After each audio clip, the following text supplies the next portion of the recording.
Hello everyone, and welcome to my General Hospital official channel. I hope everyone is having a wonderful day.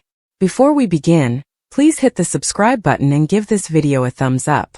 According to General Hospital spoilers, Nina Reeves may have a surprise passion partner in the near future. Nina may resort to an unexpected man once her life goes wrong. So let's see what happens. Nina's relationship with Willow Corinthos is strained, as GH viewers are aware.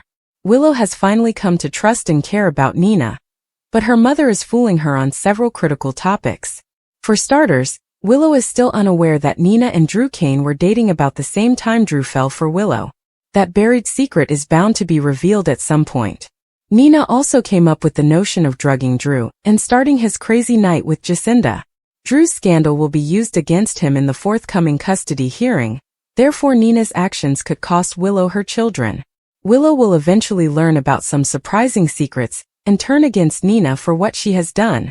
Nina and Willow's mother-daughter bond will collapse, and Nina may face prison time for her involvement in the drugging operation. Even if Nina manages to maintain her independence, she will be depressed and in need of comfort. This could be a wonderful opportunity to take Nina's romantic life in a new direction, while also creating more drama. When Rick Lansing initially arrived to Port Charles, it appeared like the drama would focus on a love triangle between Nina, Rick, and Ava Jerome. That did not work out, but it is not too late to reconsider the concept. Nina and Rick were married years ago, but she subsequently discovered he was plotting to seize her riches and had an affair with her mother Madeline Reeves. Even then it was a long time ago, so Nina has no reason to carry a grudge, especially because Rick could be the ideal surprise passion companion. Rick and Ava are currently romantically connected, but their relationship may suffer if their blackmail alliance fails. Once Ava and Rick have parted ways, the stars may align for Rick and Nina to sleep together next. That might renew Nina's feud with Ava and cause some major havoc. Nina has a history of self-sabotage, so she may make matters worse for herself by developing affections for Rick until her life is completely destroyed. According to General Hospital spoilers, Nina will face some challenges anyway, so keep an eye out for all of the terrible news that is on its way. Chris McKenna, who presently plays Jack Brennan in the WSB's Port Charles on General Hospital, claims to have apprehended a criminal. Did the occasionally mysterious actor catch one in real life? Read on to learn more. The capture of a criminal. Chris has been extremely active on social media since taking over for Charles Measure as Jack Brennan. On Thursday night, he took to Instagram again and published a selfie of himself with a woman. In his caption he stated, "Brennan caught a killer. Who was she?" Julie Dove played Connie Viniski on Days of Our Lives.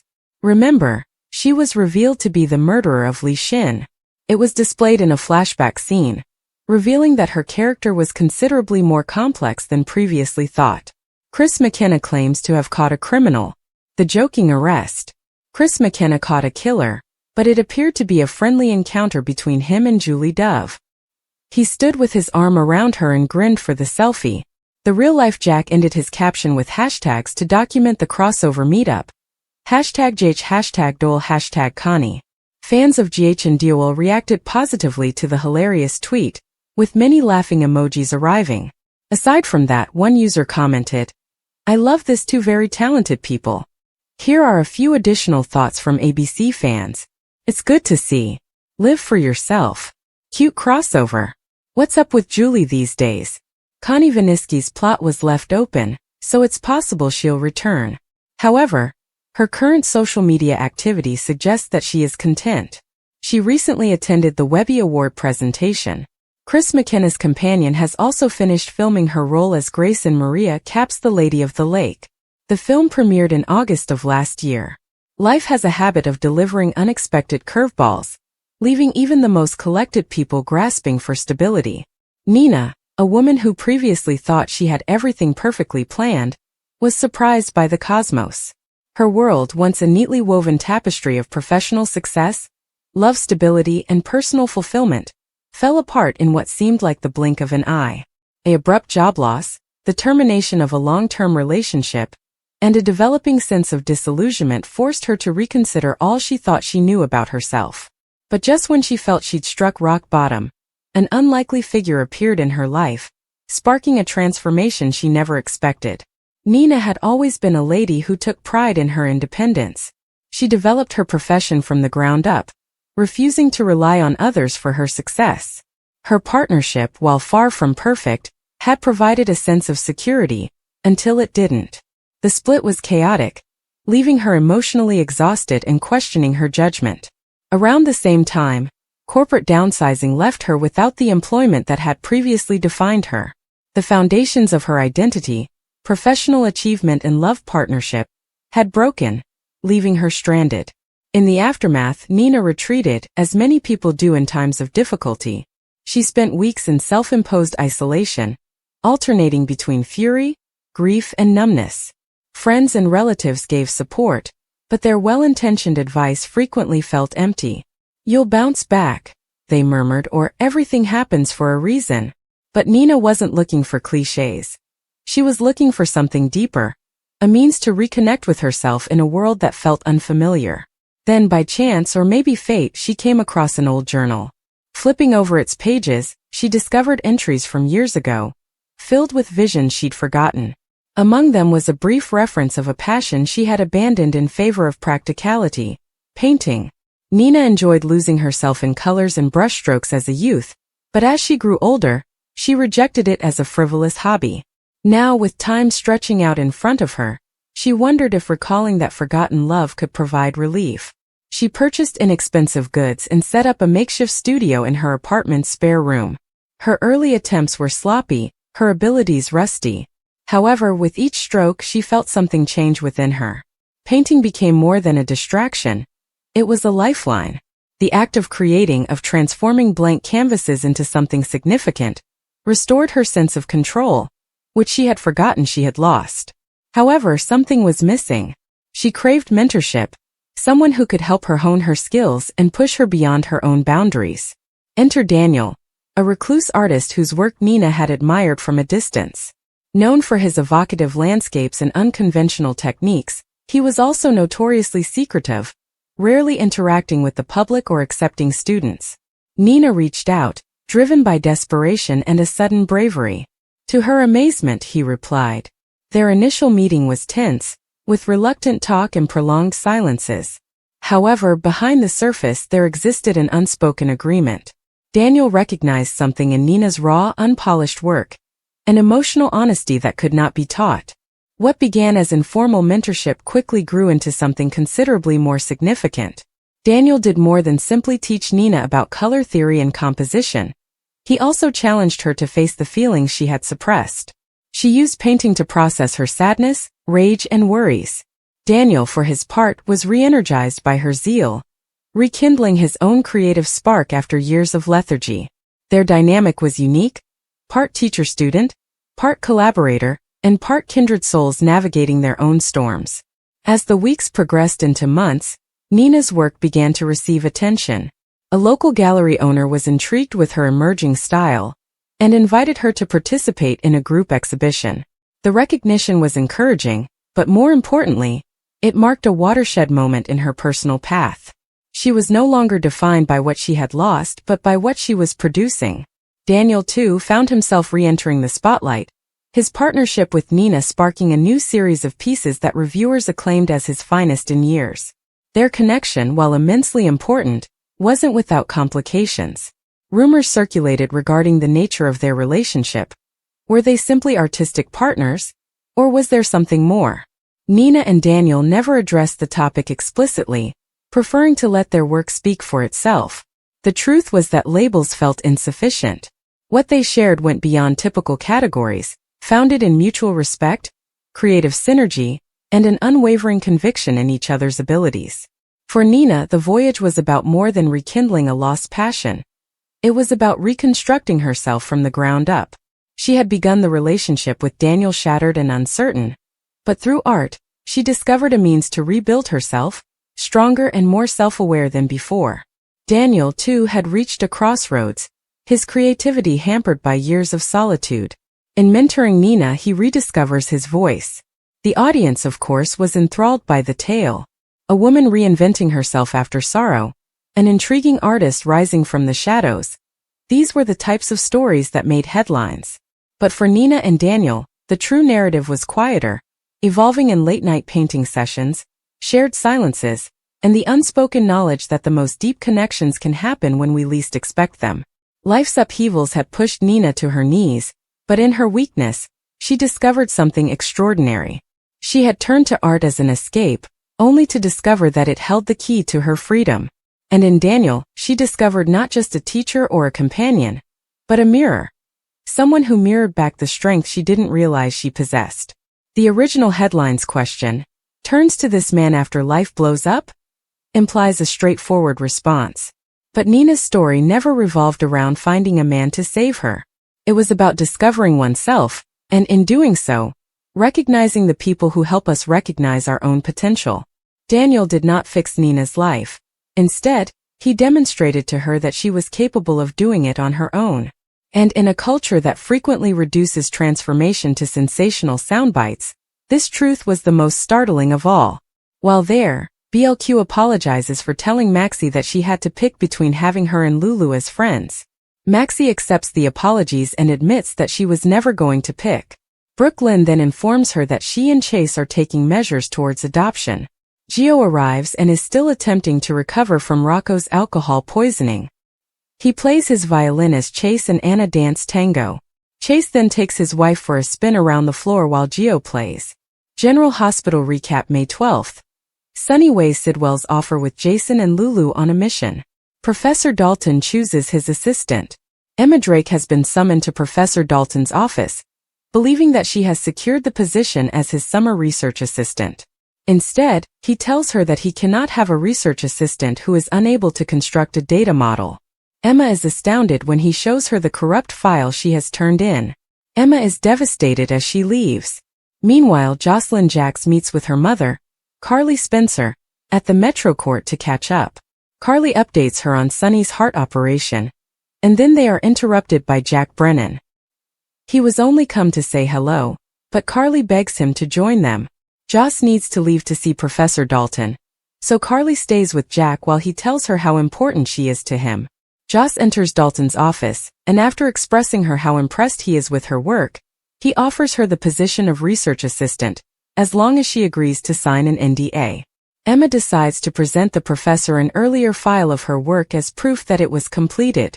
When she enters his door, she discovers Joss filing folders away. General Hospital recap May 12th. Sonny weighs Sidwell's offer with Jason and Lulu on a mission. Sonny sees Sidwell's offer as his way out of business. Jason Morgan arrives at Sonny's and learns about Jen's offer to buy the piers. Sonny dislikes it, but he believes that if they hand over their region to Sidwell, they would be able to leave the business without repercussions.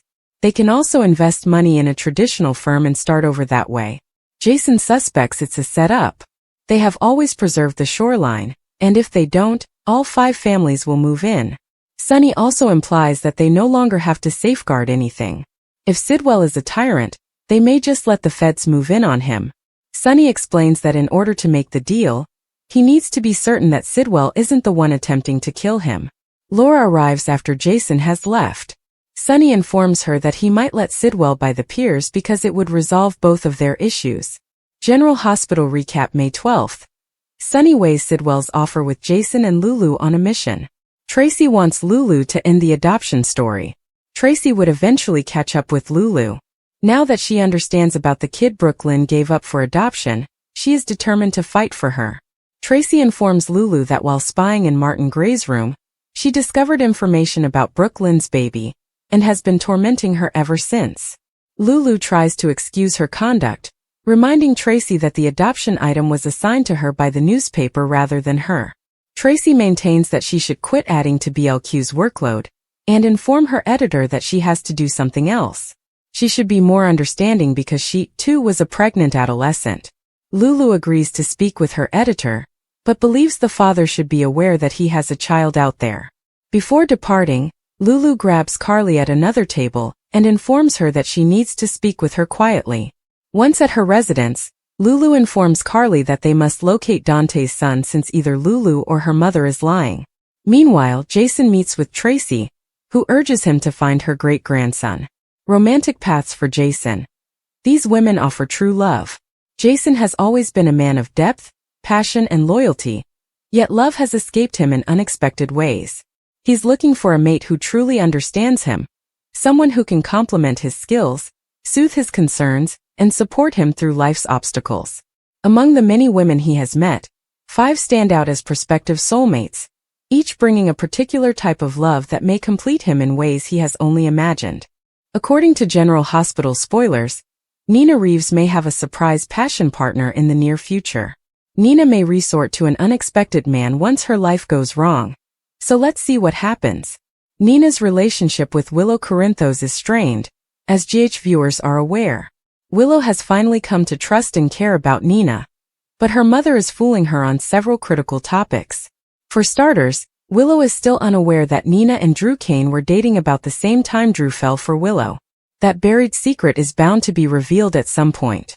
Nina also came up with the notion of drugging Drew and starting his crazy night with Jacinda.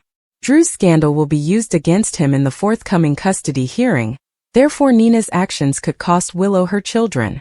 Willow will eventually learn about some surprising secrets and turn against Nina for what she has done.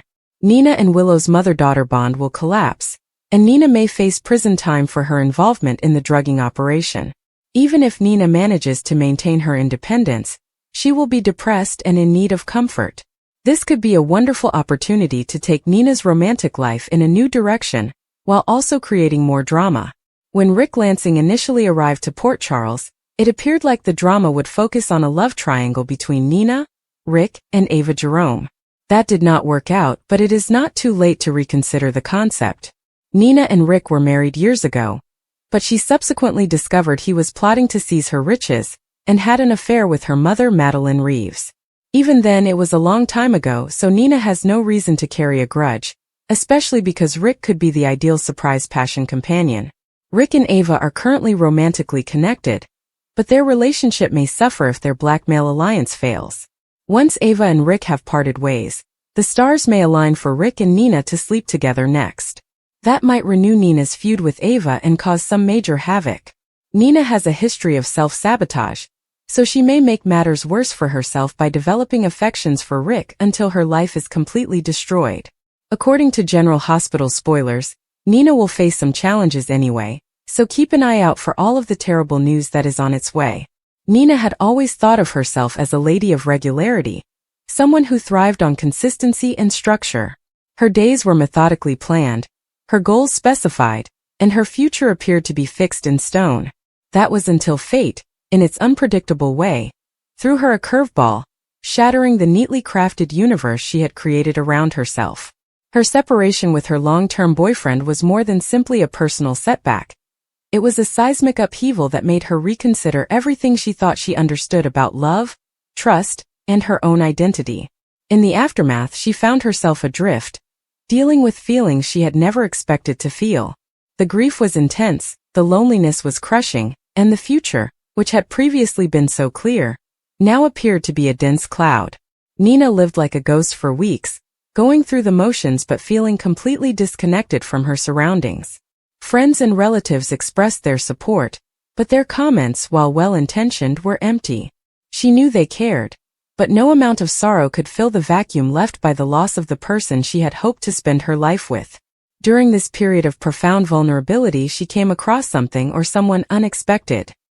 His name was Daniel, and she had known him for years but had never considered him romantically. He was a friend of a friend, with whom she would occasionally exchange niceties at social functions but never engage beyond superficial conversation. Daniel was unlike the guys she had previously dated. He was quieter, more introspective, and had a serene temperament that contrasted sharply with the high-energy personalities she had always preferred.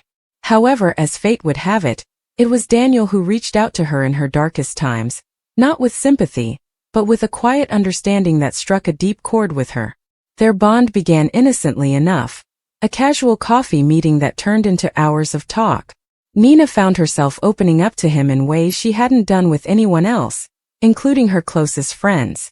Something about Daniel's presence made her feel protected, as if she didn't have to put on a brave face or pretend everything was fine when it wasn't. He listened without passing judgment, provided insights without lecturing, and most crucially made her laugh, something she hadn't done for what felt like an eternity. As the weeks progressed into months, Nina began to detect a change within herself.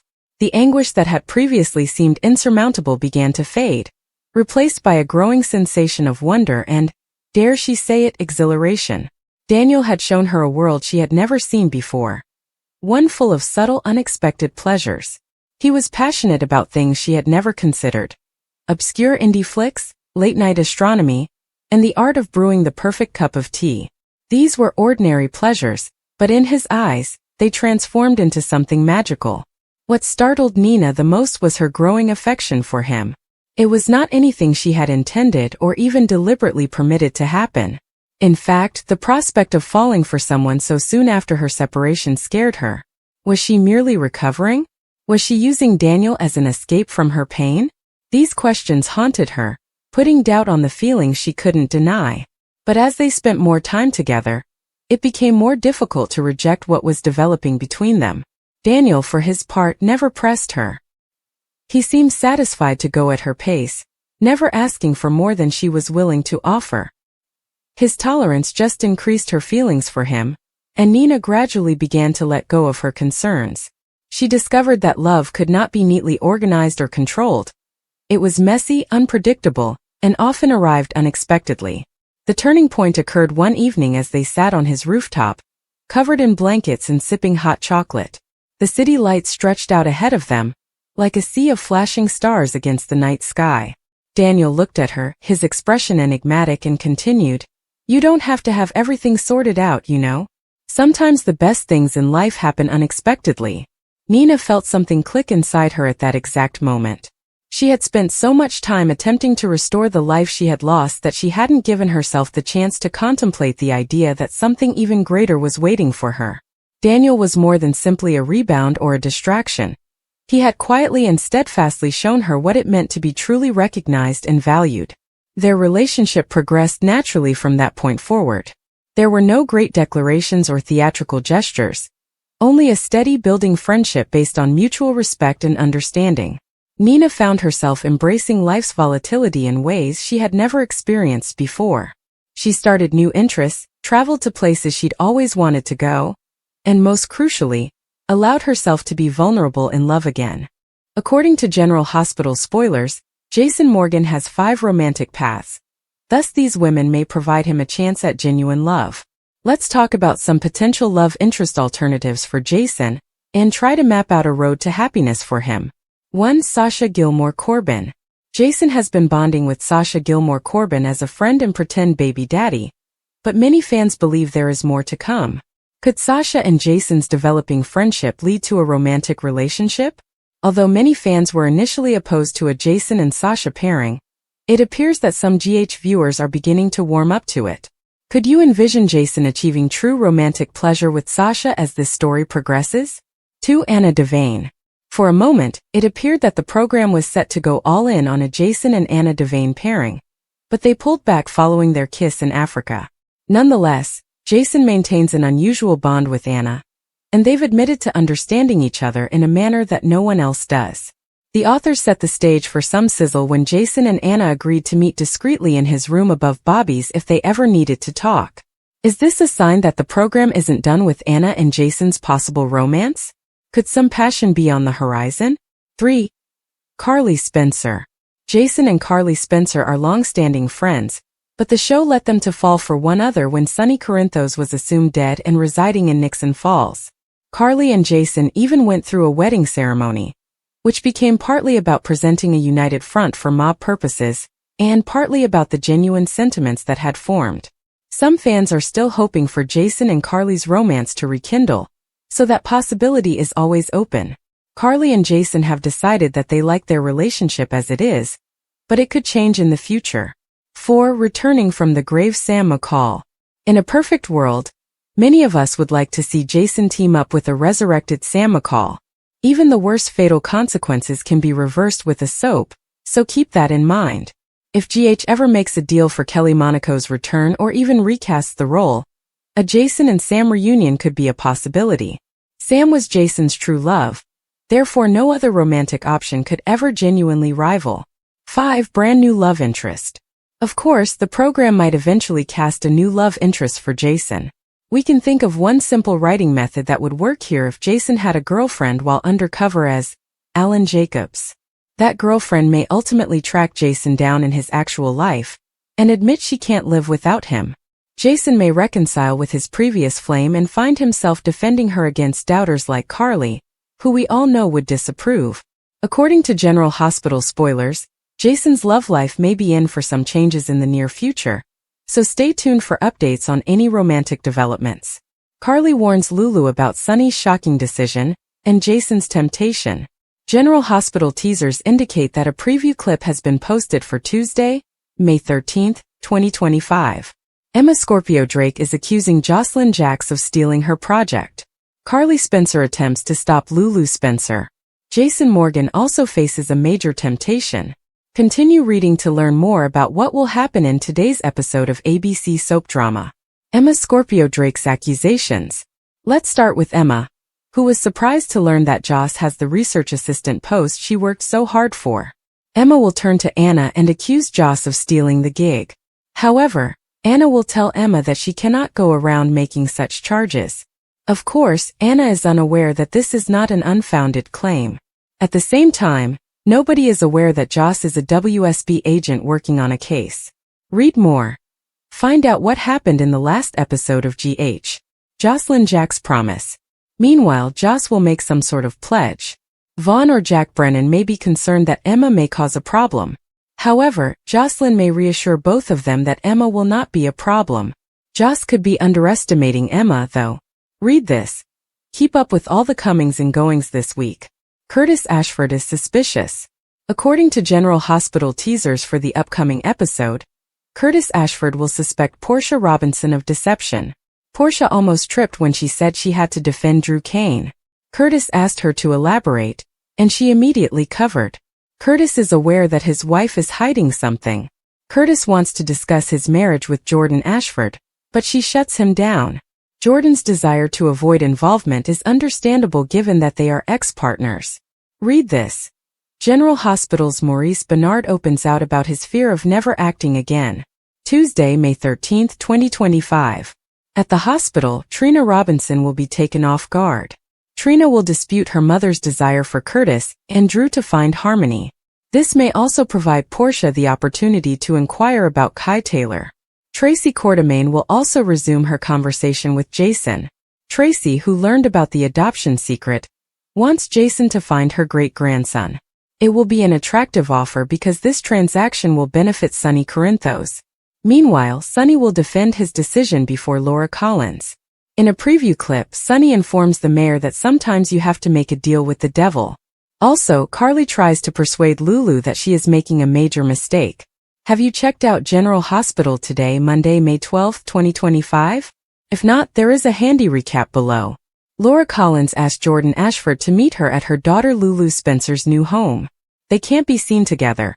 Therefore, this might be the safest place for them to chat. Jordan tells Laura about the business meeting with Jen Sidwell, Drew Kane, and Tracy Quartermaine, and how everyone has the same aim of getting Sonny Corinthos out of town. She adds they all want Ezra Boyle to be the next mayor of Port Charles. Laura is taken aback to realize that Tracy is no longer in her corner, which she considers worrisome given her level of influence. Jordan then informs her that Jen's may be the answer to her prayers, as he has made Sonny a formal offer to buy the piers. If he accepts it, there is no need for the referendum vote. Laura informs out that if Sonny accepts the offer, Vicious Sidwell becomes the new crime boss. General Hospital recap May 12th. Sonny weighs Sidwell's offer with Jason and Lulu on a mission. Curtis is becoming suspicious about Portia. Drew continues to blackmail Portia Robinson, and she must get her husband, Curtis Ashford, to back off of him. Curtis is about to publish an expose on Drew and the broader use of ketamine as a party drug, and Portia is attempting in vain to stop him. She urges that he contact with a lawyer before coming after Drew publicly. Curtis notices that Portia is acting strangely and appears to be siding with Drew. He phones Travis at Aurora and instructs him to put the Drew story on hold for the time being, before meeting up with Jordan. Curtis informs her that he believes Portia is lying to him as they sit down at a table. Brooke Lynn is producing the nurses' ball. Brooke Lynn Quartermaine, Maxie Jones, Harrison Chase, and Anna Devane are all waiting for Gio Palmieri, so they can practice a tango for the ball.